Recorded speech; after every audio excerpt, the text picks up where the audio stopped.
ఈవేళ కాపుల పట్ల మరి కాపు సమాజం పట్ల జగన్మోహన్ రెడ్డికి ఉన్నటువంటి ఆ యొక్క మరి దగా మోసం, ఆ యొక్క సంక్షేమ అభివృద్ధితో పాటుగా కక్ష కూడా ఏ విధంగా ఉందనేది మనందరికీ కూడా అర్థమవుతున్నటువంటి పరిస్థితి అని చెప్పి తెలియజేసుకుంటూ, అదేవిధంగా ముద్రగడ పద్మనాభం గారు కూడా మరి ఈరోజు ఒక ఉత్తరం, నిజంగా వ్యక్తిగతంగా మాకు కూడా పద్మనాభం గారు అంటే గౌరవం ఉంది, కానీ ఆ గౌరవాన్ని తగ్గించుకునేటువంటి విధంగా, ఎందుకంటే ఆయన మొన్ననే ముద్రగడ పద్మనాభం అనే పేరు తీసేసి ముద్రగడ పద్మనాభ రెడ్డి అని ఆయన పేరు పెట్టుకున్నారు. మరి పద్మనాభ రెడ్డి అని పేరు పెట్టుకున్న తర్వాత మళ్ళీ కాపుల గురించి మాట్లాడడానికి మరి మనస్సు ఎట్లా, ఆయనకి అర్హత ఎట్లా ఉందో ఆయనే మనస్సాక్షిగా ఆలోచించుకోవాలని చెప్పేసి కూడా మీ ద్వారా కోరుకుంటూ, జగన్మోహన్ రెడ్డి గారి మెప్పు కోసం మీకున్నటువంటి వ్యక్తిగత ఇమేజ్ని, వ్యక్తిగత గౌరవాన్ని తగ్గించుకోవద్దని చెప్పి ముద్రగడ పద్మనాభం గారి కూడా ఈ సందర్భంగా మరి తెలియజేసుకుంటానని నేను చెప్పి మీ ద్వారా కూడా తెలియజేసుకుంటూ, మరి ఈ రకంగా కులాల మధ్య చిచ్చు పెట్టేటువంటి విధంగా, కులాల్ని రెచ్చగొట్టేటువంటి విధంగా ఈరోజు వైఎస్ఆర్సీపీ ఏదైతే కార్డులు ఉపయోగిస్తూ ఉందో ఆలోచన చేయాలి ఈరోజు అందరూ కూడా. ఎందుకంటే ఆ రోజు అంబటి రాంబాబు గారు, మరి ఈరోజు నీతులు చెప్తున్నటువంటి వాళ్ళందరూ కూడా వైఎస్ఆర్సీపీ నాయకులు, మరి ఆ రోజు అంబటి రాంబాబు గారికి కూడా నీతులు చెప్పుంటే బాగుండేది. ఈరోజు వైఎస్ఆర్సీపీ నాయకులు ప్రెస్ మీట్స్ కానీ, అదేవిధంగా అంబటి రాంబాబు గారి ఆ కుటుంబ సభ్యులు కానీ మాట్లాడుతున్నటువంటి వాళ్ళు ఎవరైతే ఉన్నారో, ఆ రోజే సంఘటన జరిగినటువంటి రోజునే, ఆ రోజే అంబటి రాంబాబు గారికి ఈ నీతులయ్యో ఆయనకి చెప్పుంటే బాగుండేది. ఎందుకంటే సాక్షాత్తు ఒక రాష్ట్ర ముఖ్యమంత్రిగా ఈరోజు చంద్రబాబు నాయుడు గారు ఉన్నారు. చంద్రబాబు నాయుడు గారు అని అంటే తెలుసు మనందరికీ కూడా, ఆంధ్రప్రదేశ్ రాష్ట్రంలో ఏ వర్గమైన, ఏ కులమైన, ఏ మతమైన వాళ్ళు అతీతంగా చంద్రబాబు నాయుడు గారిని గౌరవిస్తారు.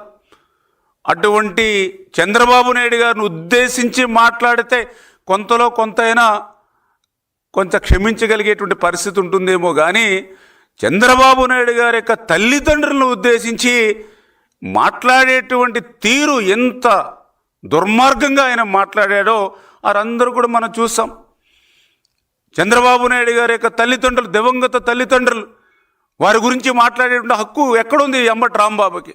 ఆ మాట్లాడేటువంటి భాష, ఆ మాట్లాడేటువంటి బూతు పురాణం ఆ రోజు మీ మీడియాలో కూడా బీప్ అనే సౌండ్ ఇచ్చారు. ఆయన దూషణలకు బూతు పురాణం మొదలు పెడుతూ ఉంటే మీడియాలో, ఎలక్ట్రానిక్ మీడియాలో బీప్ అనే ఆ మాటలు మీడియా వాళ్ళు కూడా ప్రసారం చేయలేనటువంటి మాటలు. ఎంత అన్యాయం అండి ఆ రోజు. మొగుడు చంద్రబాబు నాయుడు మొగుడు రండి కొడుకులు అంటే, ఈ భాష ఒక పార్టీలో ఒక నాయకుడిగా ఉన్నటువంటి వ్యక్తి, ఒక మాజీ మంత్రిగా పనిచేసిన వ్యక్తి, సభ్య సమాజం కూడా మాట్లాడలేనటువంటి భాష ఒక దివంగత ముఖ్యమంత్రి, దివంగత తల్లిదండ్రులను ఉద్దేశించి మాట్లాడితే, మరి ఆ రోజే జగన్మోహన్ రెడ్డి, ఆ రోజే ఈ యొక్క వైఎస్ఆర్సీపీ నాయకులు, ఆ రోజే ఈ అంబటి కుటుంబ సభ్యులు తప్పు చేసావు క్షమాపణలు చెప్పు అని ఆ రోజే ఆయన మందలిచ్చి ఉండుంటే బాగుండేది. ఎందుకంటే మీ అందరికీ తెలుసు, గతంలో ఒక 6 నెలల క్రితమో 8 నెలల క్రితమో తెలుగుదేశం పార్టీ సానుభూతిపరుడు ఒక్కడు మరి ఆ రోజు జగన్మోహన్ రెడ్డి సతీమణి గురించి మాట్లాడితే ఇమ్మీడియట్లీ ఆయన మీద కేసు పెట్టి జైలుకి పంపించారు తెలుగుదేశం పార్టీ సానుభూతిపరుడు. మరి ఏదైతే సోషల్ మీడియా యాక్టివిస్ట్ అని కూడా మరి చూడకుండా ఆ రోజు చంద్రబాబు నాయుడు గారు జైలుకి పంపించారు. మరి అదే పని ఇవాళ జగన్మోహన్ రెడ్డి ఆ అంబటి రాంబాబు విషయంలో ఎందుకు చేయలేకపోయారు అంటే, జగన్మోహన్ రెడ్డి సైకిల్లోనే అంబటి రాంబాబు మాట్లాడినటువంటి పరిస్థితి, జగన్మోహన్ రెడ్డి డైరెక్షన్లోనే అంబటి రాంబాబు మాట్లాడినటువంటి పరిస్థితి.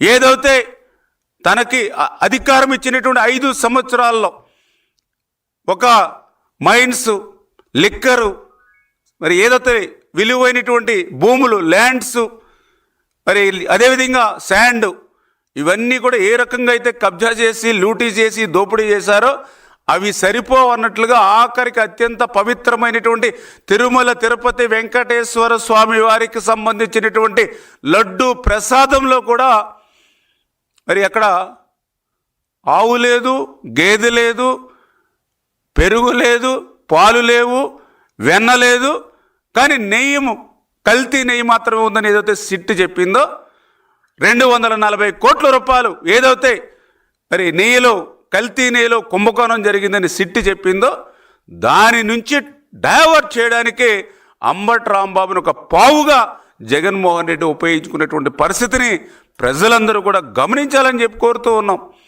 మీకు ధైర్యం ఉంటే సమాధానం చెప్పండి.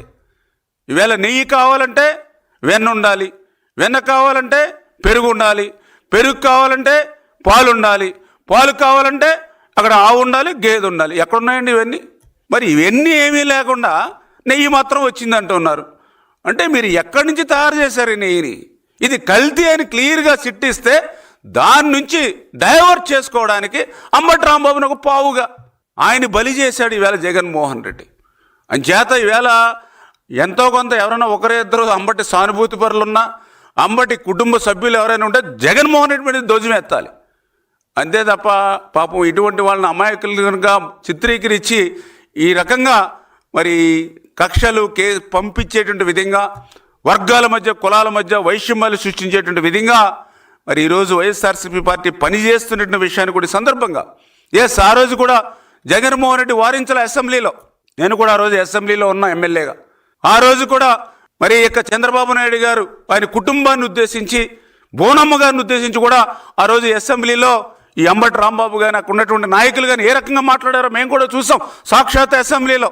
ఆ రోజు కూడా జగన్మోహన్ రెడ్డి ముఖ్యమంత్రి స్థాయిలో ఉండి కనీసం ఇది తప్పు, ఇట్లా ఉండకూడదని మాట కనీసం ఆయన ఊటంట మాట రాలా.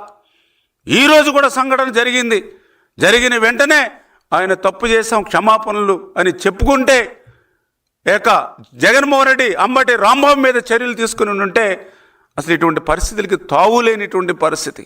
అంటే వాళ్ళే ఇష్యూని క్రియేట్ చేస్తారు, వాళ్ళే ఇష్యూని మరి ఏదైతే కక్షలు కేసులు పెంచి వైషమ్యాలు సృష్టించేటువంటి పరిస్థితి.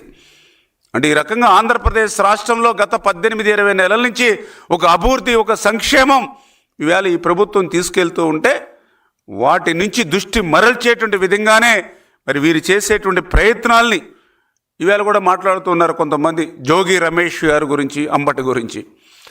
మరి జోగి రమేష్ గారు సరే మొన్న కూడా ఆయన జైలు నుంచి వచ్చిన తర్వాత కూడా ఏ రకంగా మాట్లాడారో సభ్య సమాజం చూశారు. లోకేష్ గారిని ఉద్దేశించి ఎంత దుర్మార్గంగా మాట్లాడితే మహిళలు ఇతను జైల్లో ఉన్నా కూడా ఇతను బుద్ధి ఏమీ మారలేదు అని ఇవాళ మహిళలు కూడా ఆ రోజు మాట్లాడుకున్న పరిస్థితి మేము చూసాం. అంత దుర్మార్గంగా లోకేష్ గారిని ఉద్దేశించి ఎంత రెచ్చగొట్టేటువంటి విధంగా జోగి రమేష్ గారు మాట్లాడారు. మరి ఈరోజు మేము కూడా ప్రశ్నిస్తూ ఉన్నాం. ఈవేళ తప్పు చేసినటువంటి వాళ్ళ మీద, చట్టం అతిక్రమించినటువంటి వాళ్ళ మీద చట్టం తన పని చేసుకుంటూ పోతే